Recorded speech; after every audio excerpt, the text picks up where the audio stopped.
I never thought I'd become the kind of person who locked himself inside a gas station and watched the parking lot like somebody was coming to kill him. But that's what happened to me on Route 9 in upstate New York. My name is Marcus. In the summer of 2023, I was 24, fresh out of community college, broke, and sleeping in my aunt's spare bedroom. The town was so small that after midnight, everything shut down except a 24-hour gas station a few miles outside town. When the overnight position opened, I took it. The shift ran from 10 at night until 6 in the morning, 6 days a week. My manager called it easy money because hardly anybody stopped there after midnight. Most nights, I stocked the coolers, cleaned the coffee machines, and watched videos on my phone while rain tapped against the windows. The first week was boring. The second week wasn't. It started on a Tuesday. A storm had been hanging over the area all evening, and by 2 in the morning, rain was coming down hard enough to blur the highway beyond the pumps. At exactly 2:17 a.m., an old Ford pickup turned into the lot. It was dark green, with rust around the wheel wells and a dent in the passenger side door. Instead of pulling up to a pump, it stopped directly in front of the store.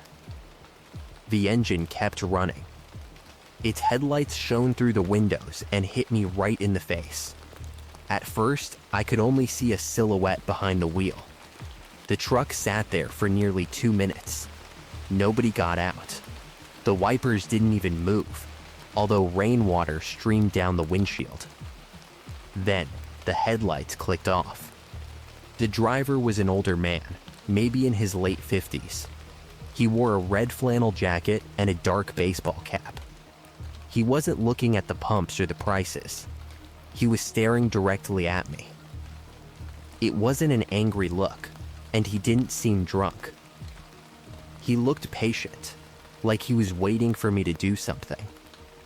I pretended not to notice. When I looked back, he was still watching. A few minutes later, the truck backed up and disappeared into the rain. No gas, no coffee, nothing. The next morning, I mentioned it to my manager, Greg. He barely looked up from his clipboard. "Route 9 gets weird after midnight," he said. "Lock the door and use the service window if anybody gives you a bad feeling." I laughed because I thought he was messing with me. He wasn't. The next night, rain started shortly after midnight. At exactly 2:17, the same pickup stopped in the same spot. This time, the driver wasn't alone. A younger man sat in the passenger seat. He looked around my age and wore a gray hoodie pulled low over his face. The older man stared through the windshield, just like before. The passenger slowly turned toward the store. Even through the rain and 2 layers of glass, I could see his mouth moving. He seemed to be repeating something, like he was practicing a sentence. That creeped me out enough that I locked the door. As soon as the deadbolt clicked, the passenger stopped moving his lips. Then, he smiled. The truck rolled away a minute later. On Thursday, I kept my phone beside the register with the camera open. But 2:17 came and went without a truck. By 3, I felt stupid. I figured they were local guys trying to scare the new clerk. In a town that small, people got bored and did dumb stuff. Friday night brought the worst storm of the week. Rain hammered the metal canopy. Wind pushed water beneath the front door, and thunder rattled the cooler doors. A little after 3:40, I went into the stockroom for a case of energy drinks. That was when I heard the front door chime. I froze. I had locked the door at midnight. When I came around the corner, the man in the gray hoodie was standing near the candy aisle. Water dripped from his sleeves and formed a dark puddle around his shoes. His hood covered most of his face, but under the fluorescent lights, his skin looked sickly pale. He was breathing hard, as if he had run a long way. "Hey," I said. "The store's closed inside. You need to use the window." He didn't answer. I glanced at the front door. It was closed, but the deadbolt was no longer fully turned. Later, I learned the old lock could slip if the door was pulled hard enough. At that moment, all I knew was that I hadn't let him in. The man walked past the coffee station toward the rear emergency exit. "Buddy, you can't go back there." He kept moving. I reached beneath the counter for the tire iron Greg kept there. Before I could grab it, the man shoved the emergency bar and stepped into the rain. The alarm didn't sound. I called 911. While the dispatcher told me to stay inside, I watched the back lot through the stockroom window. The rain was so heavy, I could barely see my own car. For a second, I thought I saw the hooded man standing beside it. Then lightning flashed, and he was gone. A county deputy arrived about 20 minutes later. He searched the lot and the tree line.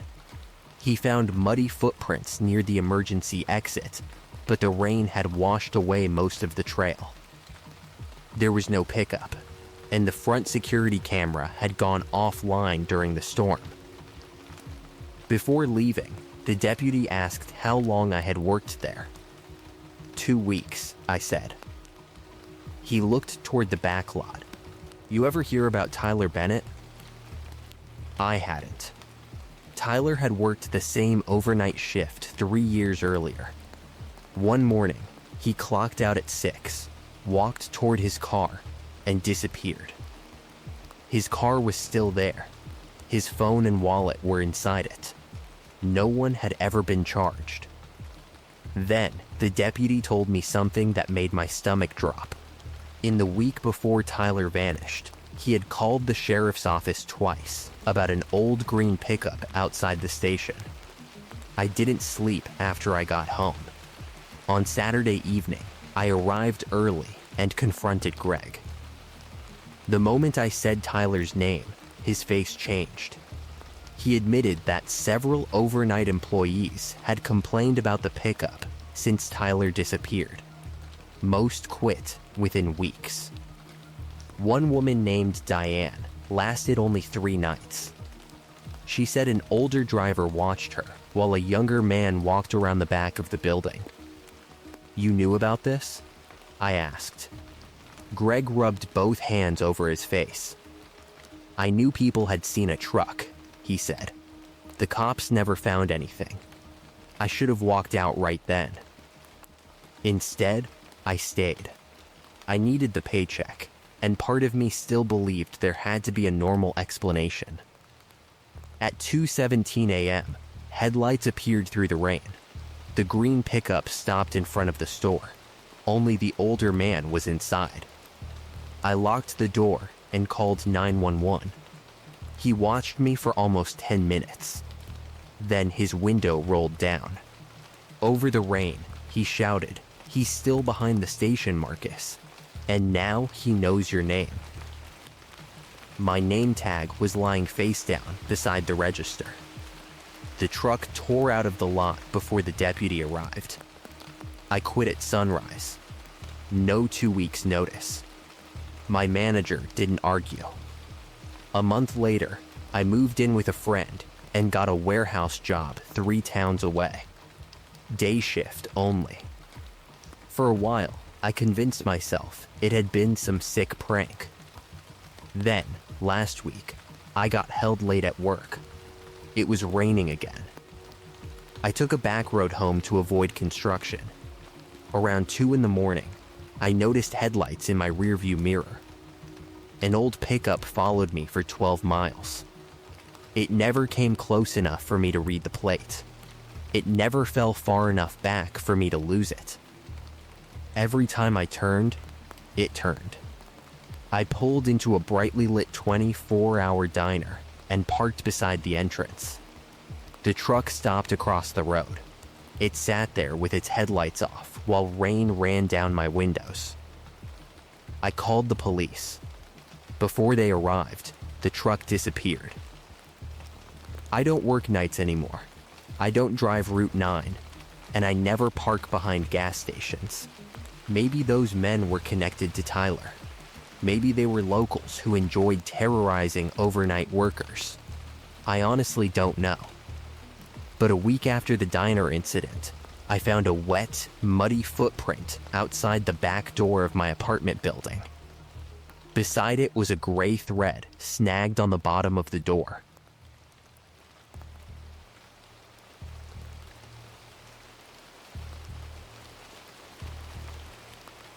My name is Sarah, and this happened in October of 2024 at a cabin outside Gatlinburg, Tennessee. I had stayed in plenty of Airbnbs by then.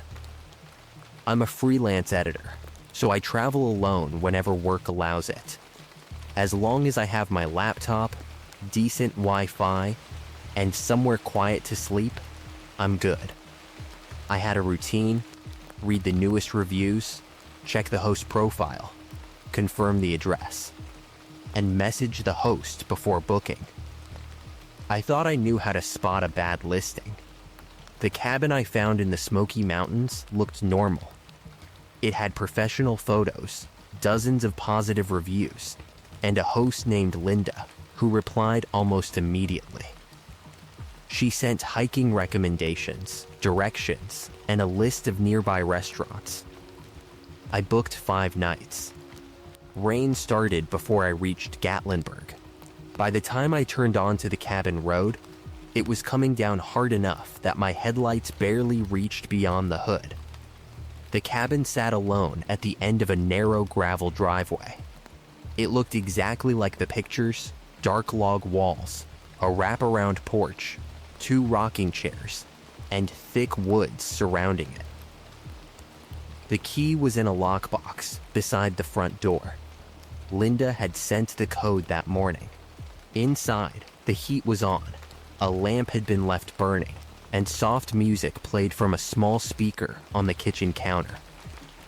I assumed the cleaner had set everything up. A door beside the kitchen had a sign that said basement owner storage. The listing mentioned the basement was off limits, so I ignored it. I brought in my bags, made dinner, and spent the evening editing while rain drummed against the roof. Around 11:30, I heard 3 slow footsteps beneath me. I stopped typing. The sound came again. A step, a pause, and then something scraping across the basement floor. I muted the television. For nearly a minute, there was nothing except rain and the refrigerator humming. Then the floor beneath the couch creaked. I messaged Linda, "Is there a furnace in the basement? I'm hearing some pretty loud noises." She replied almost immediately. "Yes, old house sounds. The furnace gets noisy when it rains. Totally normal. A furnace can knock. Pipes can rattle. They don't sound like somebody walking across a room." I grabbed the largest knife from the kitchen and stood near the basement door. I didn't open it. Something pressed gently against the other side. I backed away and pushed a dining chair beneath the doorknob. Then I slept upstairs with the bedroom locked and every light on. The next morning, the storm had weakened to a drizzle. In daylight, the cabin felt less threatening. I told myself the isolation had gotten to me. Then I entered the kitchen. A ceramic mug sat beside the coffee maker. It had a faded Smoky Mountains logo and a brown ring of coffee at the bottom. When I picked it up, it was still slightly warm. The cabinets contained 4 matching white mugs. The souvenir mug didn't belong with them. The chair beneath the basement doorknob had also moved several inches. I called Linda, straight to voicemail. I sent her a photo of the mug. "That belongs to my cleaner," she replied. "She must have left it yesterday." I told her it had been warm. 20 minutes passed before she answered. Maybe the coffee maker's warming plate heated it? The mug had not been on the warming plate. That was when I should have left. Instead, I did what people do when they don't want to admit they made a bad decision. I invented explanations. Maybe the cleaner had stayed late. Maybe I had moved the chair. Maybe the mug only felt warm because the kitchen was heated. I spent Friday in town. Before returning, I bought a rubber doorstop and a cheap motion alarm. When I got back, the rain had started again. I placed both on the basement door and took a picture so I would know if anything moved. For the next few hours, nothing happened. Around 9, I poured a glass of wine, put on music, and finally started to relax. Then I went upstairs to shower. The bathroom was at the end of a narrow hallway. I locked the door, turned the water hot, and stayed under it for about 15 minutes. When I stepped out, steam covered the mirror. 4 words slowly appeared across the glass. "You need to leave." The letters were emerging from beneath the fog, as though somebody had written them earlier with soap or grease. Whoever wrote it had been inside the bathroom before I arrived. Then the motion alarm downstairs shrieked once and stopped. I wrapped myself in a towel and opened the bathroom door. The hallway was empty. The music downstairs had stopped. From the top of the stairs, I could see the basement door standing open. The chair was on its side. The rubber stop lay near the refrigerator. The motion alarm had been placed neatly on the kitchen counter. The basement light was on. Then, I heard breathing below me. I ran into the bedroom, pulled on the clothes I had left on the floor, grabbed my phone, keys, and laptop, and escaped through the second-floor balcony. The outside stairs were slick. I nearly fell running through the rain, but I reached my car. As I reversed down the driveway, a figure stepped onto the porch. He was tall and thin and dressed in dark clothes. He didn't chase me. He just watched me leave. I drove to a hotel in Gatlinburg and called the police. 2 deputies returned with me after sunrise. I stayed in their car while they searched the property. They found nobody inside. In the basement, behind shelves of old furniture, they discovered a narrow utility room. A sleeping bag lay on the floor beside canned food, bottled water, men's clothing, and a phone charger. They also found a hidden exterior door beneath the back deck. From outside, it looked like part of the foundation. Someone could enter the basement without going through the cabin. A small hole had been drilled through the basement door frame. From the other side, a person could look directly into the kitchen. Airbnb support contacted me that afternoon. The listing had not actually been booked through Airbnb. The photos and description had been copied from an old legitimate listing. The link I followed from a travel forum had taken me to a fake site designed to look almost identical to Airbnb. The reviews were screenshots placed among the property photos, and the host profile used false identification. The police contacted the cabin's real owner. He lived in another state and believed the property was empty while he decided whether to sell it. He had no idea anyone was advertising it to travelers. The man in the basement had probably created the fake listing himself. The deputies couldn't tell me whether he wanted booking money, a place to stay, or access to the people who arrived alone. They never found him. The officer who returned my belongings said something I still think about. Whoever was down there could hear everything you did. I don't use short-term rentals anymore. I stay in hotels, and I always book through official apps. Sometimes I still think about the warm mug, the moved chair, and the warning appearing through the steam. But the detail that keeps me awake is the music playing when I first entered. The police checked the speaker. It had not been connected to the cabin's Wi-Fi. It had been connected to a phone through Bluetooth. Someone was inside when I pulled into the driveway, and they never left.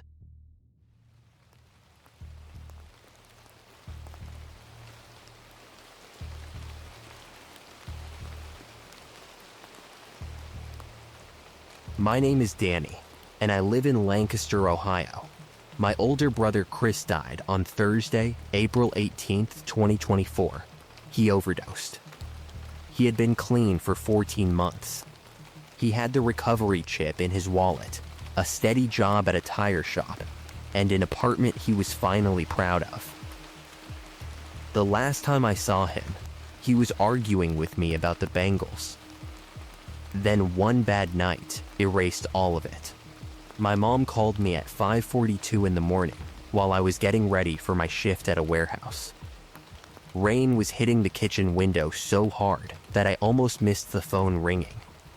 She didn't have to say what had happened. I could hear it in the way she was trying to breathe. The funeral was small. Addiction had pushed a lot of people out of Chris's life. I gave the eulogy because Mom couldn't get through it. I said Chris had a big heart, that he had fought hard, and that we should remember him for more than the way he died. Afterward, Mom kept his cell phone active because she wanted to call and hear his voicemail greeting. "Hey, it's Chris. Leave it at the beep." That was all it said, but she listened to it almost every night. About a month later, the carrier disconnected the number. Mom saved the greeting as an audio file, and we thought that was the end of it. 3 months after the funeral, Chris called me. I was sitting in my truck during lunch, eating a gas station sandwich, while a summer storm rolled over the warehouse lot. Rainwater ran down the windshield in sheets. My phone vibrated in the cup holder. The name on the screen was Chris. His contact photo appeared with it, the dumb picture from my 28th birthday, where he was holding a hot dog over his head like he had won a trophy. For a few seconds, I couldn't move. Then I answered. "Hello?" At first, there was only static. Not clean phone static. It sounded wet and uneven, like wind moving through trees. Then I heard a man breathing. "Chris?" A voice came through, faint and broken. "D." It wasn't what I asked for. The call ended. Chris was the only person who called me D. I sat in my truck until my supervisor knocked on the window and asked whether I was okay. I told him I felt sick and went home. The call was still in my recent history. It showed Chris's disconnected number and a duration of 11 seconds. I took screenshots before calling the carrier. The representative confirmed the number was inactive and explained that caller ID could be spoofed through an internet calling service.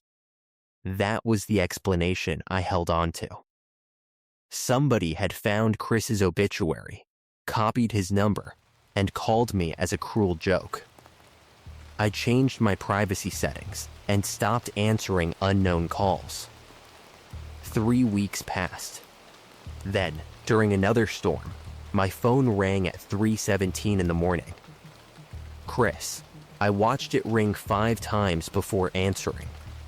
Who is this? The voice sounded clearer than before. D. Do you remember the treehouse? My whole body went cold. Our dad had helped us build a treehouse when I was 8 and Chris was 10. Chris hid his first pack of cigarettes beneath a loose floorboard.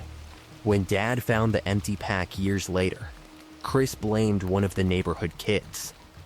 Only Chris and I knew the truth. "What do you want?" I asked. "Under the third board," the voice said. "You never told him." A low rumble of thunder came through the line a second before thunder shook my own bedroom windows. Then the caller said, "I can't stay on long." The line went dead. I checked outside. The street was empty, shining beneath the rain. No parked cars, nobody standing near the house. The next morning, I went to the police station with screenshots of both calls. The officer was patient, but spoofed calls were common, and neither call contained a threat. He asked whether anyone else could have known about the treehouse. I said no, though I knew Chris might have told somebody years ago. The officer suggested grief counseling. My therapist said grief and lack of sleep could affect memory and perception. She asked me to write down exactly what happened each time. So I did. The calls came every 2 or 3 weeks, usually during bad weather and almost always after midnight. Sometimes the voice brought up things from our childhood. "Remember when you took the blame for Mom's car? Remember the cassette we played until the tape snapped? Remember what I promised you at the diner? That last one hurt the most." 14 months before he died, Chris and I had sat in a 24-hour diner outside town. He looked exhausted, but for the first time in years, he also looked serious. "I'm done, Dee," he said. "I swear I'm done making everybody scared of the next phone call." For 14 months, he kept that promise. I saved screenshots after every call. Once, I recorded one on another phone. I could hear my own voice and the static, but Chris's words were buried beneath it. My mom heard him. My friend heard random noise. I stopped asking people to listen. By October, I was barely sleeping. Every time rain started after dark, I put my phone on the dresser and watched it. On October 19, exactly 6 months and 1 day after Chris died, it rang at 3:17 a.m. "Chris," I answered without speaking. This time, his voice sounded close enough to be in the room. "Dee, you need to go to the old bridge. There was an old 1-lane bridge outside town where Chris used to park when he was having a bad night. I knew police had found his car near there after he died, but they had told us his body was discovered elsewhere." "I'm not going anywhere," I said. "Not tonight. Go when it's light." That made me pause. What am I supposed to find? Where the concrete is cracked. On the east side, I left the other phone there. My hand tightened around my cell. What other phone? The one Trent didn't know about. Trent was a local dealer Chris had known before getting clean. I had given his name to police after the overdose, but there had been no messages between him and Chris on Chris's regular phone. The voice continued. The bag wasn't what he said it was. I took pictures. I was scared he'd find them. Then, beneath the static, I heard something scrape against metal. "Chris? Tell Mom I tried." The call ended. I didn't go to the bridge at 3 in the morning. At 7, I called my cousin Aaron and told him I needed help checking something. I left out the part about the phone calls. The storm had weakened, but rain still fell steadily when we reached the bridge. We searched the east side for nearly 20 minutes. Near the base of the railing, a section of concrete had split away. Behind it was a plastic freezer bag wrapped in black electrical tape. Inside was a cheap prepaid phone. The battery was dead. We took it directly to the police without trying to turn it on. A detective later confirmed the phone belonged to Chris. It contained photographs of messages and a short video from the night he died. In it, Chris said Trent had warned him the batch was stronger than usual, but insisted it was safe if he used less. Other messages suggested Trent knew people had already become sick from it. The evidence didn't prove intent, but it was enough to reopen the investigation. 2 weeks later, police arrested Trent on an unrelated warrant. Evidence connected him to the batch involved in several overdoses, including Chris's. Prosecutors filed trafficking charges and a charge related to Chris's death. Nothing was guaranteed, but it was more than we had before. The calls stopped the morning we found the phone. I haven't received one since. I still don't know who was calling me. Maybe somebody close to Chris knew about the hidden phone and used his disconnected number to push me toward it. Maybe the voice only sounded like Chris because I desperately wanted it to. Those are the explanations I give myself during the day. But at night, when rain hits my windows, I still check my phone. And sometimes I open the saved recording from that final call. Most of it is static. But right before the line disconnects, there is one clear sentence beneath the noise. It is Chris's voice. He says, "You found me, D." If these stories kept you watching until the end, hit the like button and subscribe to Nightmare Reads for more true horror stories. And don't forget to join the Nightmare Reads community in the comments. Tell us which story disturbed you the most and whether you would have answered that final call. Until next time, stay safe and don't ignore what you hear in the dark.